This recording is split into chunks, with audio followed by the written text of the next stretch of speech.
ప్రభుత్వం చేసి గాలి కొదిలేసింది.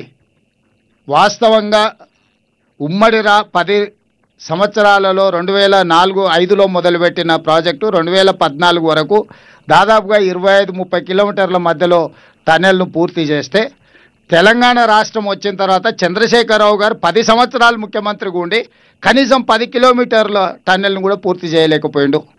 ఆనాడు నిజంగానే చంద్రశేఖరరావు గారు బీఆర్ఎస్ ప్రభుత్వం చిత్తశుద్ధితో పనిచేసి ఉంటే సంవత్సరానికి 1 కిలోమీటర్ కూడా ఈ టన్నెల్ పూర్తి చేసి ఉంటే ఎప్పుడో ఈ ప్రాజెక్టే పూర్తి అయిపోయి నల్గొండ జిల్లాకు ఫ్లోరైడే కాకుండా సాగునీరు, తాగునీరు అన్ని సమస్యలు పరిష్కారం అయి ఉండేవి. కానీ రాజకీయ దురుద్దేశంతో ఈ ప్రాజెక్టు పూర్తి చేస్తే కాంగ్రెస్ పార్టీకి పేరు వస్తుంది, నాకు పేరు రాకపోను కమిషన్లు కూడా రావడం లేదు అని చెప్పి హరీష్ రావు గారు, చంద్రశేఖరరావు గారు ఈ ప్రాజెక్టును పూర్తిగా పక్కన పడేసిండు. దాంతో తీరని అన్యాయం జరిగింది. ఈ లోపల 11,000 క్యూసెక్ల నీళ్లు తరలించకపోయే పోతిరెడ్డిపాడును 44,000 క్యూసెక్లకు పెంచుకోవడం జరిగింది. ఆ ప్రాజెక్టు పూర్తి అయిపోయింది. 44,000 క్యూసెక్ల పోతిరెడ్డిపాడును మళ్ళీ 80,000 క్యూసెక్లకు పెంచుకోవడానికి జగన్మోహన్ రెడ్డి గారు వచ్చి ఆ పనులు కూడా దాదాపుగా పూర్తి చేసుకునే ప్రయత్నం చేస్తున్నాడు.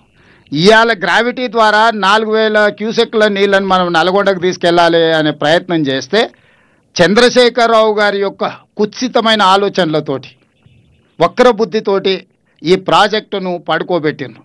మా ప్రభుత్వం వచ్చిన తర్వాత ఇది మొత్తం దేశంలో